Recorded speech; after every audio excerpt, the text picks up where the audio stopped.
Welcome to Community Connections with Children's Services Council of St. Lucie County. I am just one of your humble hosts, Sean Boyle, and with me is Ashley Mock. And welcome to the half-hour television program that comes to you because of a great partnership with St. Lucie Public Schools and specifically WLX TV.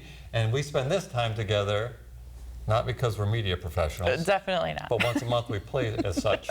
But because we're here to talk about resources and things that are available for children and families in our great community we call St. Lucie County. I already mentioned that we're not professionals, but at the Children's, I'm sorry, we are professionals, just not media professionals.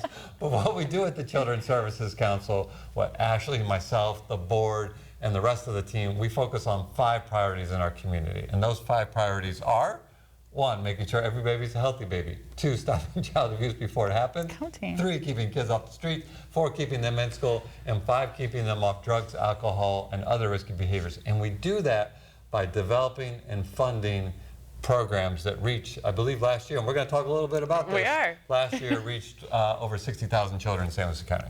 Right, and we do use this show to kind of share information about those programs and what they do, but obviously the show is not the only way that you can learn about those programs. We try to make sure that that information is available all over our community. And so Sean has props today, and so we're gonna show them a little bit. One is our guide to programs. We call it our family guide to programs.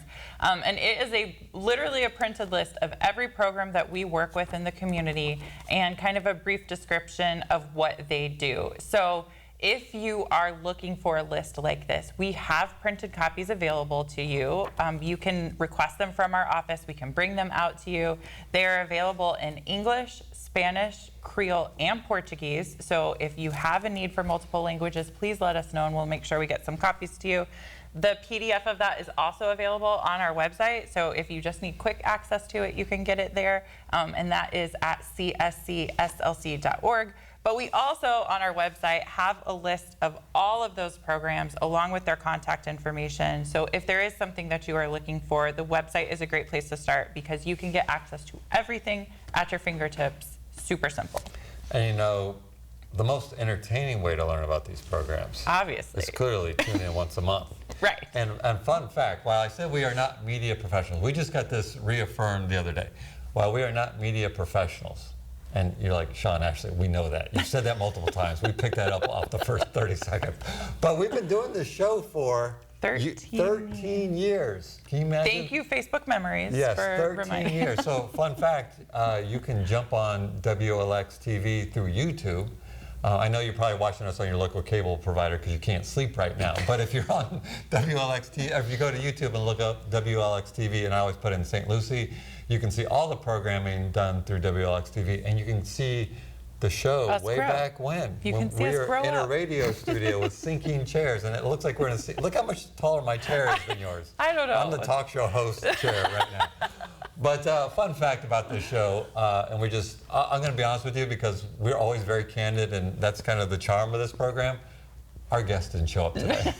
It's just us. It's just us. You just get us. Let me today. introduce Ashley again, our guest, and I'm Sean. I'm also the guest. But fun fact about this show, we started this show 13 years ago because at that time there was an incident that took place in our community, and we went to the community forum. They had a forum, and a lot of residents and parents and neighbors came. And what we heard was, you know, we need this program or we need this in our community. And we were sitting in the audience and saying, well, those do exist in our community. And it's very clear that the community does not know that these resources exist. So we were fortunate enough and we're grateful to have this partnership with St. Lucie Public Schools to talk about some of the resources so that you, the viewer, can either use them for you and your family or your loved ones or your nieces, nephews, grandchild, or you could be that hero in your neighborhood and be like, hey, there was one night where I couldn't sleep, so I watched this long-haired guy and this charming woman talk about these resources. I learned all this information. And you should be aware of this. And so that's really kind of how this program got started, this little television program. And we're grateful again for every listen. And more importantly, we're grateful that you are tuned in enough to care about your community to make sure that people are aware of the resources that are available to them. That's right. And so we do a lot of, we take a lot of advantage of the opportunities that we have like this one to share information with the community, whether it is through our team that's out working in the community. Our community engagement coordinator, John, spends a lot of time at community events sharing information like our family guide about our programs. But we recently published our annual impact report, and this is sort of our annual opportunity to talk about what our programs are doing in the community and the actual impact that they're having. And so we're really proud of this report. I feel like every year when we talk about it, but this is available again in a printed copy, but also on our website. There's also some fancy graphics that you can like click through on the website. But this is sort of a snapshot at what our programs were able to accomplish over the last year. And there's really great information in there, not just the data about what the programs are doing, because we are very data sensitive. we monitor it hourly, I feel like. But there's also some really great stories in here about families and kids who were impacted by the services that are available. And I think those are worth mentioning as often as we get the chance to, because you saw that number, 211. Every single one of those children has a story, and there's a story behind what happened to them and the impact that our programs had and the success that came from being involved in those programs, participating in them. And so I would just encourage you to find it on our website, or if you need a printed copy, we're happy to bring them to you. We will even come out and like have a conversation with you about it if you want. Fun fact to that. And first of all, you just did this. We just did this. This wasn't ready at the time, but I did. We presented at the Rotary Club in Port St. Lucie. I don't remember which one. I remember it was at a restaurant. John and I presented, and I just got a call today. A gentleman wants to learn more and how he can also get involved to help out. Amazing. So I'm having that. Yeah. So we are more than happy to come out. But let me just talk about this report for a minute. First of all, the design, the layout. You know, Ashley and I have this conversation every time. This is purposely designed to be read in 5 minutes or less, right, because we know that attention spans are hard to keep. But let me give full credit to Ashley, who designed this year and last year's and the year before and so on report. And big credit to all of our programs who input the data so that we can be so data heavy, but also credit to Tanya from our office and the whole program team to ensure the integrity of this data. Because, you know, when we go and fund a program, you know, this annual report is kind of like the results of what happened in that year. And I'll be honest with you, there are some successes, there's some misses, there's some just downright failures. It's all in here. You know, we don't sugarcoat anything, but it's all in the effort to help kids, right? And so, you know, this report is a reflection, not just the work of the Children's Services Council and our 54 programs and all the other efforts, it's really a reflection of the community, because some of these impacts don't happen just through programs. They happen through the involvement of churches, obviously the schools, parents, grandparents. So this is really just a good reflection of our community. And while there is some success, there's more work to be done for sure. For sure. And so encourage you to download a copy. And like you said, you know, look, we're very frugal. We just print these in-house. They're not fancy. If you call us and say, I need 10 copies, you know, let us run them real quick on the printer and we'll get them for you. We got you. But again, you know, the data is one thing. The stories are definitely another. And I think, speaking from experience, you and I have both taken advantage of the programs and the resources that exist with our families. But the stories really are where you start to understand what impact the programs are having. And so don't overlook those. Those are important, and they really do kind of shed a light on how families are being impacted by what the programs are doing. The narrative of the story accounts for 3 minutes to 5 minutes it'll take for you to read. But I promise you, they're short and they're quick, and they are, for lack of a better word, unfiltered. They're directly from either the parents, the families, or the programs directly. So please, please take a minute to read it. And, you know, it's our job to make sure everybody, you know, has an opportunity to look at it. Like I said, it's on the website. And if you happen to see us in public, we probably have some in our cars. We'll be happy to hand to you. I was at a meeting and I said, hey, I'm contractually required to hand these out like it's a Pez dispenser. So, that's right. And related to that, I did not bring a copy because, again, we thought we were having a guest. But related to that, if you want to go even more in depth, and this was just recently published as well, it's on the same section on our website under reports and publications. We have a document that we call our Program Accountability Report, or because we're a nonprofit, we affectionately call it the PAR report because we love our acronyms. But what that does is we analyze every single program. Every single program is funded at a certain dollar amount. It's contractually obligated to serve a certain number of children, and then outcomes that they're going to achieve, a lot of which are rolled up into here. But you can go through that program accountability report and see the performance of every single program if you're so interested, if you're wondering like, hey, how did Project Lift do this year? We can tell. It's even color coded in such a way that green means they met it, yellow means they were within 9 percentage points, and red means they were 10 percentage points or less from meeting their goal.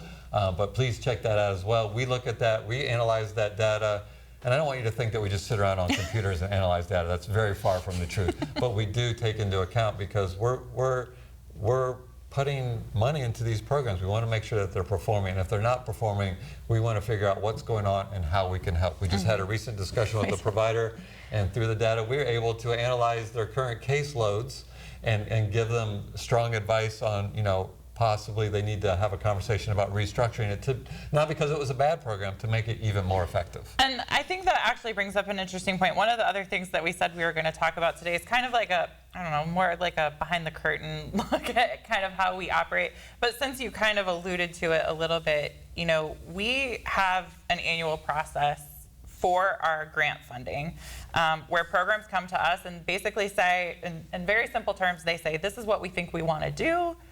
This is how much we think it's going to cost. Are you cool with it? And so that's a very simple way of describing it. That's the stamp of approval. It literally says, are you cool with it? Yeah. I'm joking. So we go through that process, and we have a lot of layers involved. We do an intensive team review within our office. We also have community review members, so volunteers from the community that sit down and review all of those grant applications. Each of those groups does a presentation to that group, to community review, to kind of talk through what it is that they said they were going to do in their grant. So there are multiple layers, but one of the other things that we do in that process is really look at, is this meeting the needs of our community? Is there a program that's already doing this?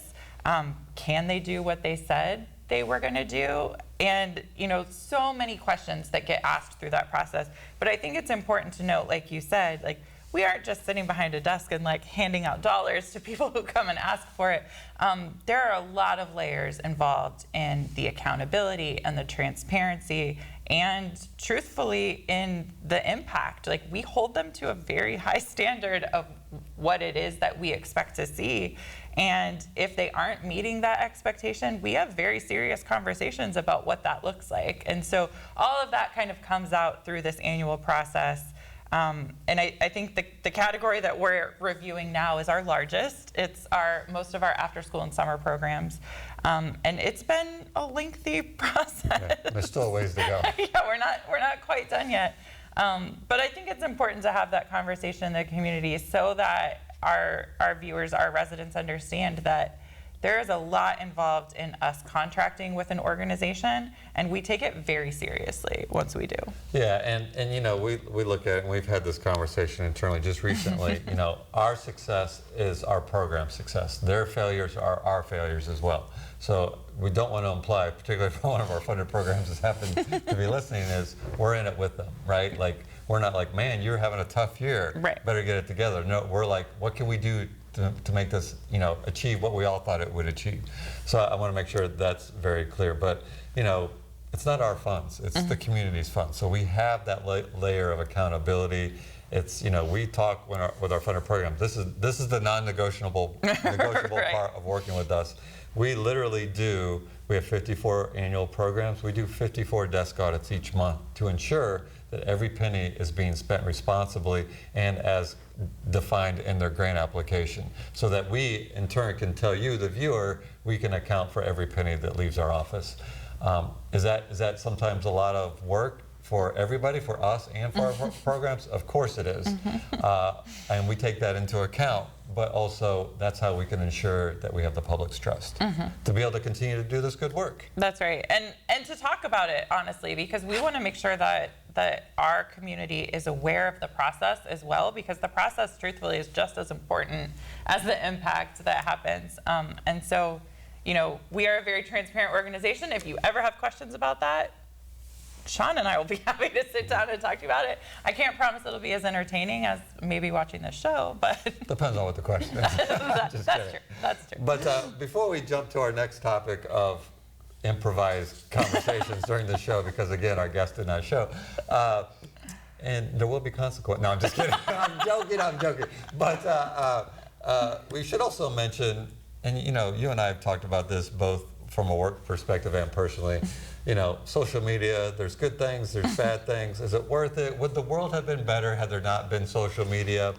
You could make that argument Solid for question. sure. But if you're interested in getting on social media and you're interested in finding something positive and something that will either motivate you, inform you, or just kind of lift up, if you will, make sure that you follow us on Facebook. Just look up Children's Services Council. Make sure you put in the St. Lucie County, because there are 10, 11 other Children's Services Councils, and they're all great, but this one is especially special to us, obvious reasons.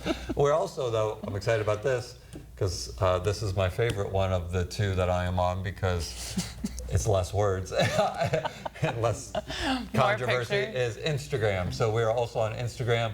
Do they look up Children's Services Council St. Lucie? Our name's different on there, right? It's St. Lucie CSC. You know, everything's short on Instagram. Yeah. So look up St. Lucie CSC. We try to mix it up a little bit. That's a little bit more behind the scenes, you know. More fun. I'll take a picture of a staff member sleeping on their desk. I'm just kidding. That doesn't happen. I'm joking. Feel free to edit that part out. I'm joking.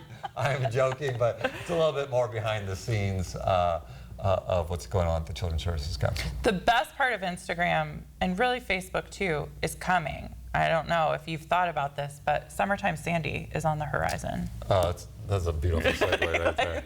So, You like that? So, you know, you wouldn't know it. Well, it's starting to get warmer. It's a little hot today. It's getting warmer, you know, and pretty soon it's going to rain every day. That just lets you know that Summer? school's coming out soon, and it's going to be hot, and it's going to be summer. And what Ashley is alluding to is we have 2.5, if you will, program specialists. One is part-time in another department, and their job is to ensure that our programs are accomplishing what they're doing. But honestly, being there at the program sites, how can they help? What can they do? And we go and monitor our summer programs. And Sandy, who's one of our program specialists, a few years ago said, "Hey, I'm going to all these summer programs. A lot of them are outside.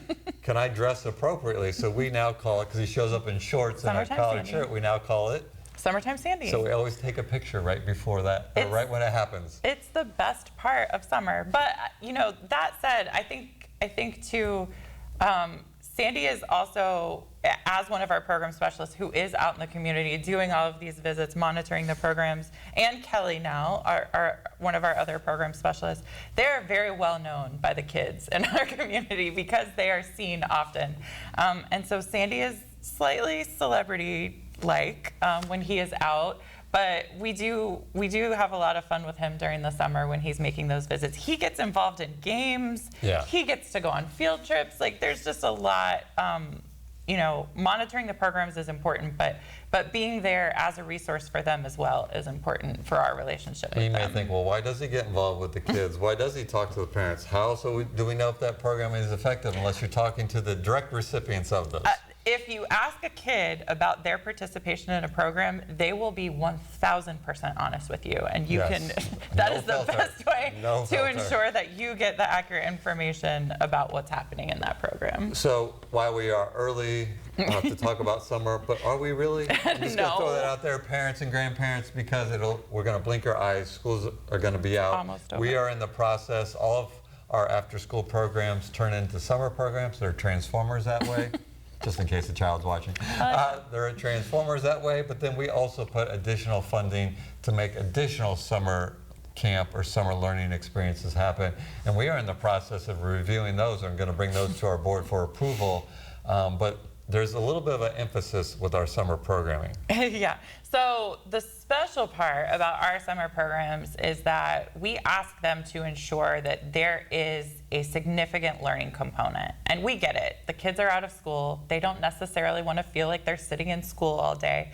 So it's almost a way to sneak learning in to some of the things that they're doing. And our programs have gotten very good at it. We should have warned them, if a child is watching, turn this, don't let them watch this part. Secret. Parents, we sprinkle in learning, because what we realize is during the summer, particularly families that maybe don't have the opportunity for, whether it be books or education material in their homes, there's an experience that they call the summer slide. It's not a water park adventure thing. It's not fun. It's when kids that don't have those environments during the summer, they fall behind their peers because they're expected day one, the next school year, to just jump pretty much where they left off. Not exactly like that, but similar. Yeah. And so they fall further behind, and imagine that just gets compounded summer after summer after summer, and then they're even further behind. So that's why we make sure that there's a learning component. And obviously, they do it in a fun way. It's not like they're sitting and taking tests and feeling like they're in school all day long. But there are a lot of ways to incorporate learning into fun activities, and that's what they do in these programs. So we ask that of all of our summer programs, our summer experiences, something we learned from kids who told us stop calling it that. And so one of the other things is that I think it's important to note is teens. So teens have often been an overlooked population in summer programming because truthfully, it's just hard to convince them that that's where they need to be, that they need to come to a program instead of enjoying their freedom during the summer. So a lot of the programs that we have in the summer that serve teens focus on workforce readiness and pay them to be there like they're attending a job, and work with them on career exploration. What do you want to do when you graduate from high school? So the programs that we have that focus on teens have a little bit of a different learning opportunity involved, but they are really important in the landscape of what's offered to them. And we've seen some really great successes in those programs as well. And and you know this because you've got an age range in your household. I know. My kids are grown, but I know from experience, when they become teen, when they're young, you can be like, get in the car, we're going to camp. Right. I got to go to work, get in the car. When they're teens, that's a different story sometimes. Yeah. And so, not only everything Ashley said, but they're purposely engaging to make sure that those teens want to come back. And they do. They do. They keep showing up. There's some really cool stuff that happens in the summer with some of our There's programs. really cool stuff that happens. And so definitely that's an encouragement to follow us on social media, pay attention to what's happening, because we tend to share about that as we visit them and as we learn about what's going on. There are some really cool opportunities that the kids get to have during the summer. So another thing that's happening right now, and like literally happening right now. It's going to start the night that we're taping this, Right but now. It's going to be open, and even if you're not interested in now, it repeats periodically throughout the year. John Caesar, aka Bookman, most people know him as Bookman at this point, but John Caesar is our community engagement coordinator. That responsibility includes making sure that people are aware the resources are out there and feel connected and knowledgeable for when they need them. And what we found was when we look at our programming, and particularly the programs that outreach to parents, which the majority of them do, they're really, really good at making sure that the mom's involved. But a lot of times the father, whether it just be from the hours that they come and discuss or for whatever reason, I'm not saying we're forgetting fathers, we're just noticing that maybe they aren't brought in as closely as sometimes the mothers and grandmothers are. So we being John, started something called More Than a Game, which is a fatherhood initiative. It's centered around, there's always a hook to it. Like, what can we do to draw the fathers and fatherhood figures in? This particular offering is basketball. Mm-hmm. They get 2 hours of open basketball. It's open in that, it's organized. I just want you to think that they just throw a ball out in the court and go play ball for 2 hours. It's a little organized, but the hook of it is before they get to play basketball, they're going through a fatherhood curriculum, and we're bringing in resources that fathers can access and use for their families immediately. So they kind of go through this program. How many weeks is this offering? So this one is 10. What is starting, it's actually starting today, the second week of March. This will be 10 weeks. And that's kind of been adjusted, I think, over the years. We've learned that 8 weeks was too short, they wanted more. 12 weeks was a little long, it ran into some other things. So 10 weeks seems to be our sweet spot. And there are still a handful of openings. We have a good group of guys signed up right now to start. But there's obviously opportunities still to get involved. And then, as Sean mentioned, if basketball is not your thing and that's not a sport that you're excited about participating in, we will have golf that will happen later in the summer. And John is also working on bowling. So that will happen hopefully in the fall. And so again, as Sean mentioned, this is just an opportunity for fathers or father figures in our community to really learn about the ways to connect with their family, to connect with their children, and to maybe be the dad that they didn't have, maybe be a better dad than they want to be or that they currently are. And learning about the resources and learning how to connect to them has really, we've heard some great success stories from the program. What's fun is we have a lot of people that have gone through it that are returning. Not because they're not returning because of basketball. I'm sure that's part of it, but they're returning because they kind of built this camaraderie and they want to support each other, but also they recognize there's still room to grow, right? Yeah. Which is always a good sign. And John is always changing the program and bringing additional resources in, so it's never the same, truthfully. It's never the same program.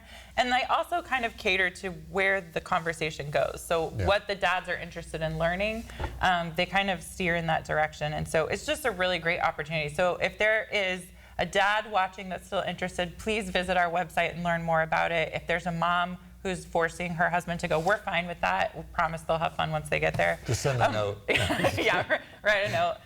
But it is a really awesome opportunity. And John does have opportunity for the community to give back. So if you have a business or an organization that's looking to partner, please reach out to him, because I know he'd be happy to hear from you and find a way to get you involved. Yeah, it's really a great event. And we should give full credit. We typically partner with the Roundtable and Kids at Hope Initiative, and Kevin Singletary normally runs the fatherhood education program. Unfortunately, he cannot be part of it this go around, but we are working with Omar from the Inner Truth Project, and I've had the opportunity to work with Omar on spearheading a men's initiative to talk about kind of the stereotypes, particularly around fatherhood, that men have, like man up, don't cry. Talking about your feelings. Yeah. And so he's going to walk them through that curriculum and, kind of dispel some of the rumors of what they call the man box, which is, you're a man, therefore you have to think this way and you can't show emotion and so it's going to be really interesting. Really and we're good. very grateful for Omar for being part of it this time. Absolutely. So again, all of that information that we've talked about, you can find on our website. You can call us. But it's all available there. We would love to get you connected. And so we're winding down. We've run through our list of topics. We did so good. I know. Should we, do we want to brag about some of our team members? Bookman, John Caesar, Sandy, we've mentioned, Kelly. Summertime Sandy. Summertime Sandy. Tanya, our Director of Programming, who really is really walking the team through these grant reviews. And let me give a shout out, because you already mentioned the community review team. Oh, yeah. I've had a couple of people ask me, how do you select who reviews the community, or who reviews the grants for our community review team? We really look at it as we want to make sure the committee is diverse. We also want to make sure that those people have a perspective that maybe somebody else doesn't have, whether it be county-wide, but we also have to make sure they have no conflict with the programs that may be Which applying. was difficult. Which throws in an interesting wrinkle, because a lot of these people are active in their community. Right. And we always bring in content experts. So for example, this one, Keeping Kids Off the Streets, we know that there's a goal of maintaining or improving academics. So we brought a community review team member from the school district, because who else is going to have expertise on good strategies for that with the kids? But we're grateful for all those members. It's intensive. If you're interested in being a member, you can certainly contact me. Our information's on the screen, or you can call us. But what we do is we try to keep it's a lot, right? I mean, it's a lot for us, it's a lot for them. So we want to make sure that we're bringing in people that actually take time to review. All right, we are out of time. I talked longer than I intended. All right, we are grateful for this partnership with WLX Horizon, and we are grateful for you for tuning in and listening. Please help spread the information, and remember that it's our children, our community, our future. We're all in this together. We'll see you next time.